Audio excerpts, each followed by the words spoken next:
The following production is brought to you by the Talkin' Buds Leaf Show.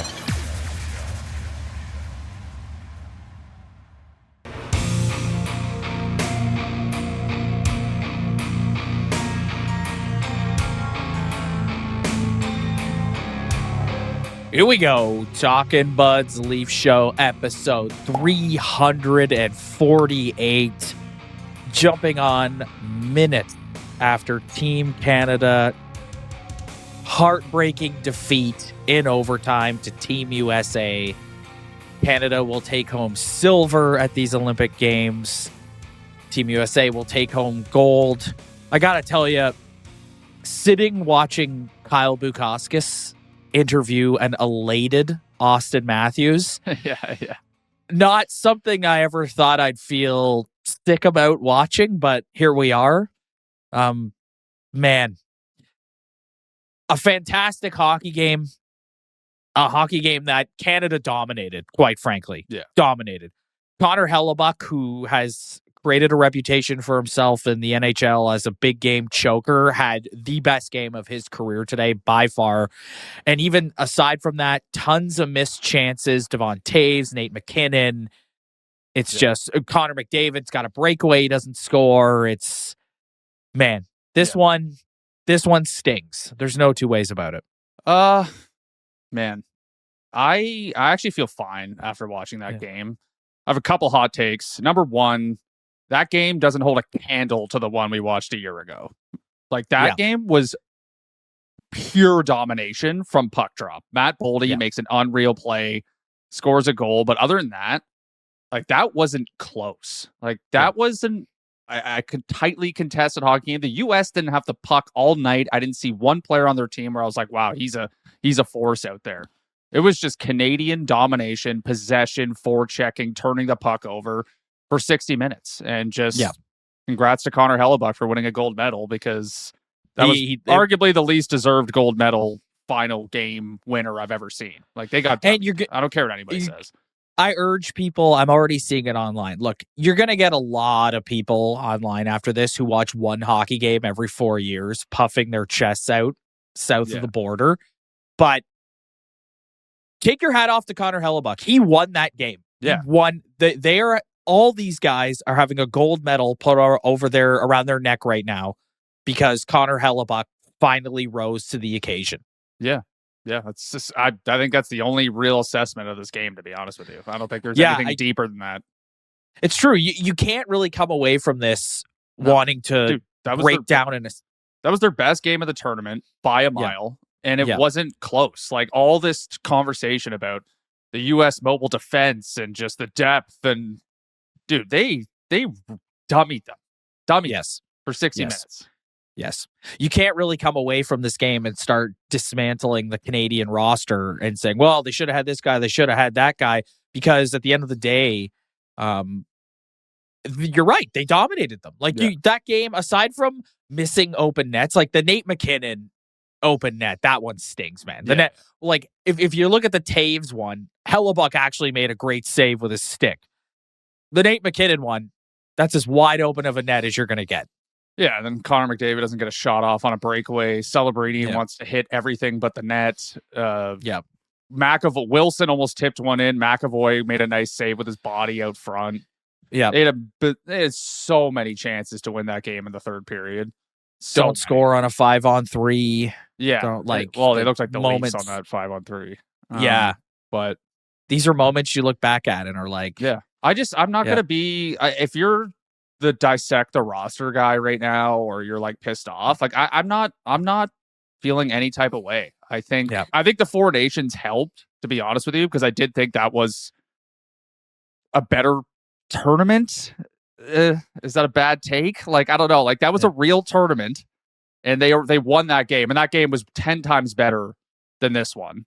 And then this one didn't really have a lot of juice. They absolutely dummied them, and they just got goalied. Like, I don't know. Like, saying this is the best hockey game you've ever seen is you're just living in the most hyperbolic planet on planet Earth. It was a great game, though. It was very exciting. But I agree. If you want to, like, from a pure hockey back and forth standpoint, the game last February was better. Yeah. I'm not gonna lie to you, man. I'm feeling a bit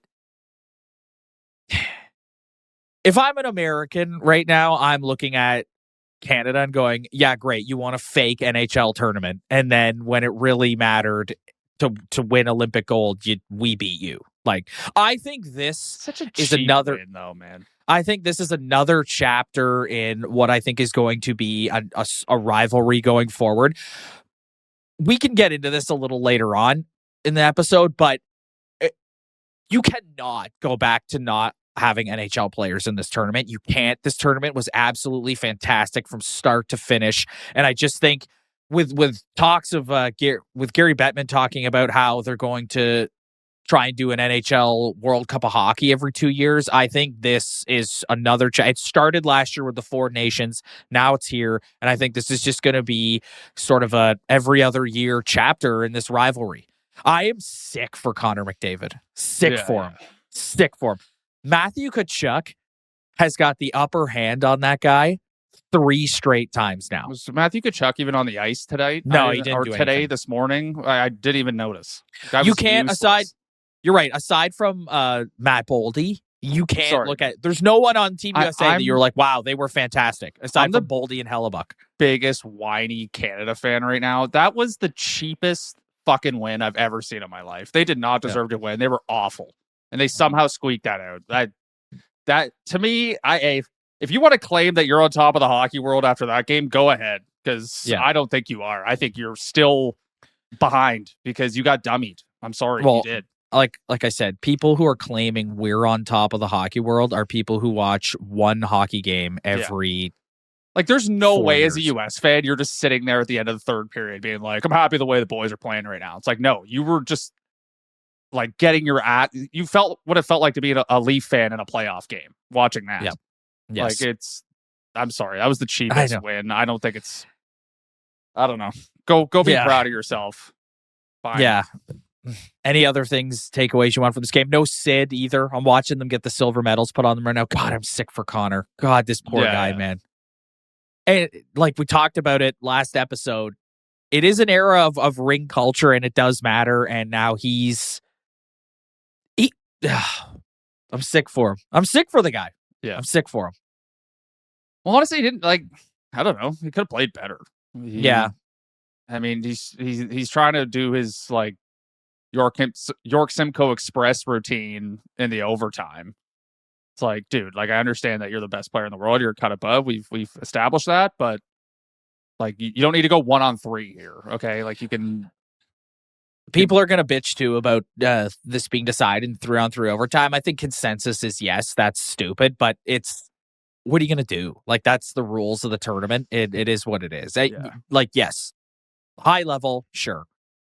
3-on-3 is not ideal to decide a gold medal game, but yeah, it sucks. I'm hurt for the guys, but at the same time, I don't really feel like anything was really established here other than Connor Hellebuyck played extremely well. Other than that, I don't think I have a clear opinion on what is to come ahead. All I saw was Canada be the better team for 60 minutes. By a mile. That's what I mean. That's what I mean. I think this is just a chapter in a rivalry between these two countries now in terms of best on best. And with World Cup coming in, it's going to be every other year. And it's the players will change, but the nucleus is of McDavid, McKinnon, Makar will be going up against the Matthews, Hughes brothers, Tkachuk brothers. Is just, like I said, this is just chapter 2.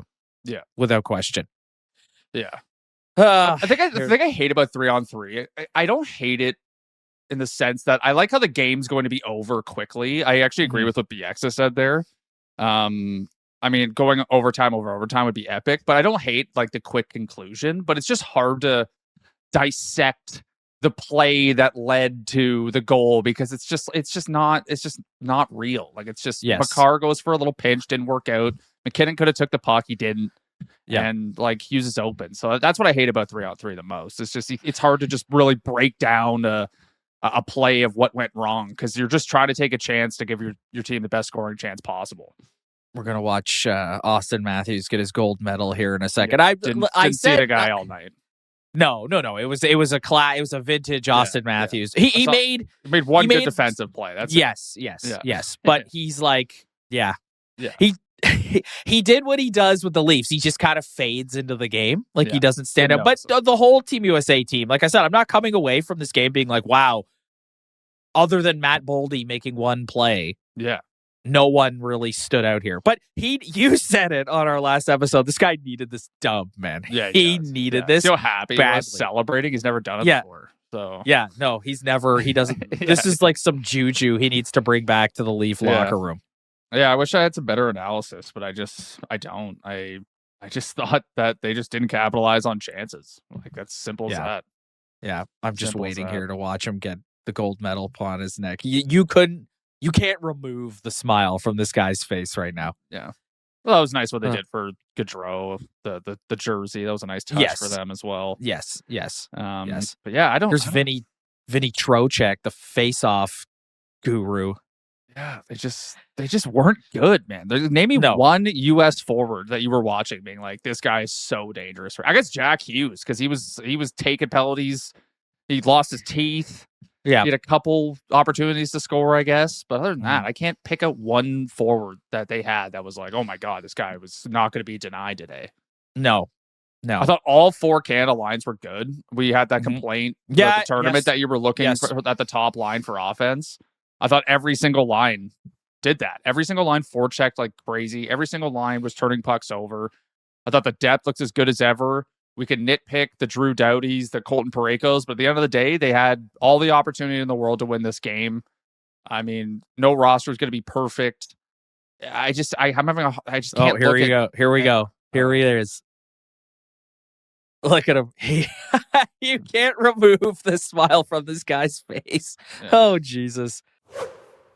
DraftKings Sportsbook, an official sports betting partner of the NHL, is built for the fastest game on ice. With player props and live betting, every shift, every shot, every save gives you options to get in the game with DraftKings Sportsbook. And Rob, before every Leaf game, we know how the season is going, and the bet I'm always looking for is for the game to go to overtime, because you know these guys are going to pick up all the extra points that they don't need. So every Leaf game, I'm looking for that overtime bet. New customers bet just $5, and if your bet wins, you'll get $300 in bonus bets instantly. Download the DraftKings Sportsbook app and use the code THPN. That's code THPN and turn $5 into $300 in bonus bets if your bet wins.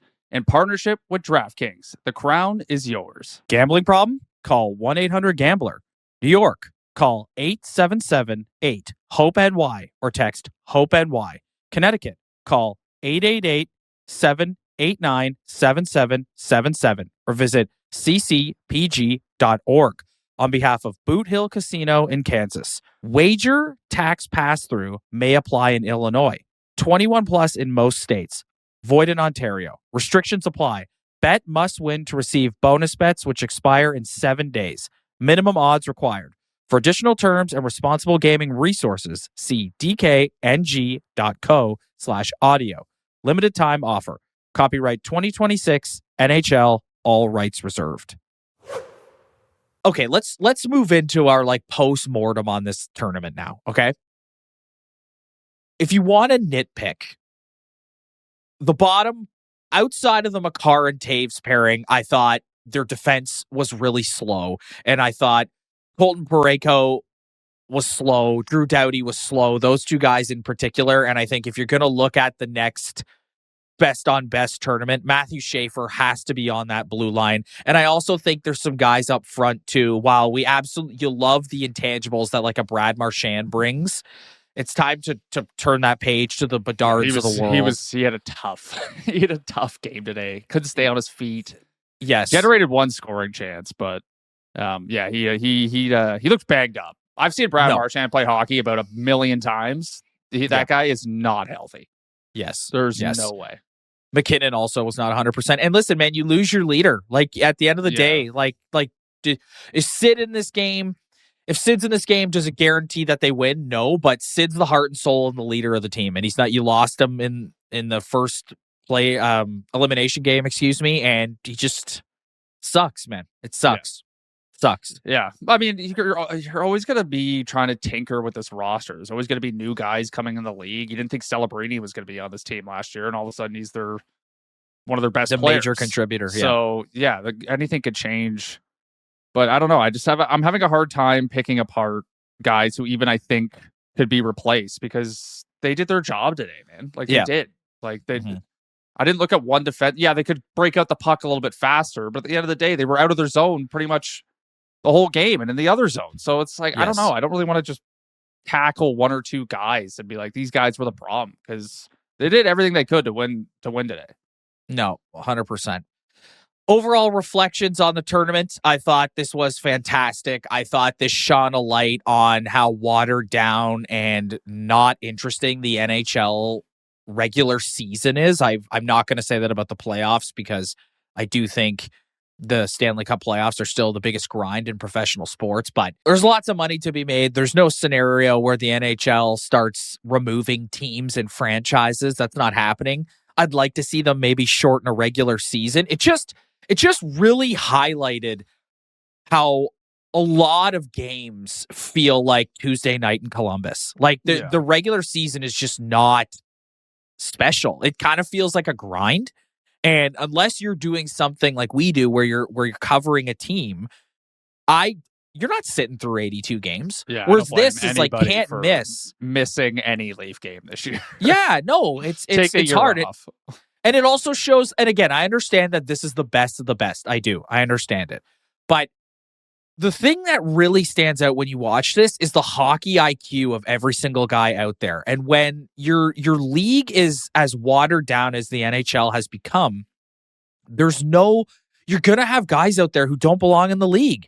And you see that with like you said, a Max Domi is a perfect example. Like there's a guy who has got a ton of ability, but he just doesn't have the mind. Yeah. And it makes, when you're in it, you just kind of watch it and it doesn't stand out to you like how catching some strays from the Olympics. This is what I mean, dude. Like I'm sorry, but I've been thinking about Wednesday night, and it's like, no, but it's like I've been thinking about Wednesday night, and we gotta sit down now. We gotta watch Max Domi. We gotta watch Matthias Michelli. We gotta watch washed Morgan Riley. Like we gotta, and it's like it's gonna be difficult. Like you look at Austin Matthews, he's gotta come back now and go between Nyes and Domi. Mm-hmm. No disrespect to Matthew Nyes, but like he just played with the best players, his countrymen, and he's got to come back now and go between those guys. Yeah. It's hard, man. It's going to be a huge drop off. And you're telling me he's not going to have a hangover? Like I would not expect the best game you've ever seen out of Austin Matthews on Wednesday night against Tampa. Yeah, I just don't think there's anything the NHL can do to. It's just like it's a short tournament. Every game's important, of course. The intensity is going to be up. The speed's going to be up. It's just, when you're playing 82 games a night, everyone's a human being, man. Do you think I'm sure there's at least 5 games in a regular season if I was in the league where I'd be like, I do not want to be here right now. Yeah. Or just like, I don't have it tonight. It's a long season. So it is what it is. Yes. But the problem is like I said, it's gotten to a point now with the National Hockey League where like a Saturday night game feels like a Tuesday night game. Like they all just kind of blend together and it all feels the same. It doesn't feel special. It doesn't. It's really, and I don't know how you fix it. I'm not sitting here saying, well, if you do this, this, and this, I don't know how you fix it. It is what it is. The NBA is having this same problem with their regular season. It's just like, listen, I think international hockey has hope because I think even though like the gold medal is the standard, like that is the ultimate number one. But I do think the final of the Four Nations trumped anything in this tournament, in my opinion. So at least you know you can kind of build a fabricated tournament. And as long as these two teams meet, it's going to be extremely important. It's going to be electric. It's going to be extremely important. I don't care if it's the World Cup of Hockey, the Four Nations, whatever fucking tournament they want to make up. It's going to have the juice. It's going to be the best hockey you're going to see. So I think that is something they can look forward to that if they're going to do more tournaments like that going forward. And another takeaway from this tournament too is these are all good teams, man. Like this is like Finland. The Finns are good. Czechia is good. You were talking about the Swiss team, the Czechia was the Slovaks. There was no team that gave Canada more of a ride in this tournament than Czechia. Yeah. There's not. That was their worst game. That was their most tightly contested game by a mile. Yes. All right, buddy. We'll get out of here. I think at this point we're just yammering on, and we're gonna sit with this, sitting here right now watching Team USA celebrate. God, I'm so sick for Connor McDavid. I'm sick for him, man. I'm absolutely sick for the guy. Mm-hmm. How many heartbreaking defeats can you go through? And it's not like a Leaf heartbreaking defeat where it's like, oh, you got eliminated in the first round again. It's like, no, this guy has had it on it's been right there 3 straight times, man. Brutal. Him and McKinnon are really going to wear this one. Same with McCarr, too. Yes, they are. That sucks. Stick for them. Mm-hmm. All right, well, this is the final of our Red Leaf episodes for this year. We are back to Toronto Maple Leaf hockey starting this week. Ryan, they come flying out of the gate on Wednesday night. They got the Tampa Bay Lightning in Tampa. And then on Thursday, they've got the Florida Panthers, a back-to-back to start the post-Olympic break, and then Saturday night on Hockey Night in Canada against the Ottawa Senators. Ryan and I are going to take the week. We'll be back next Sunday. We're not going to hop on crazy. Let's take the week. Let's breathe a little bit. We've been putting out a lot of content during the Olympics, and we'll be back next Sunday to talk about the Leafs 3 games back post-Olympic break. I'm going to miss this. I'm sorry. I feel like I'm getting emotional here. I'm going to miss this. I really, really, really enjoyed watching this tournament. I really enjoy international hockey. Nothing hits like it. Honestly, nothing hits like it. Everybody's up this morning to watch Team Canada play bright and early. They're showing it all over the country. If you're on the West Coast, you're up at 5 a.m. I was up and out the door this morning getting everybody breakfast to come back, to sit around. It's just core memories. Proud of the boys. Yeah. If you'd like to join us going forward for the rest of the Leafs season, hit the like and subscribe button below. If you're listening to the audio version, please do the same. Spread the word. Tell your friends. We will see you guys in a week.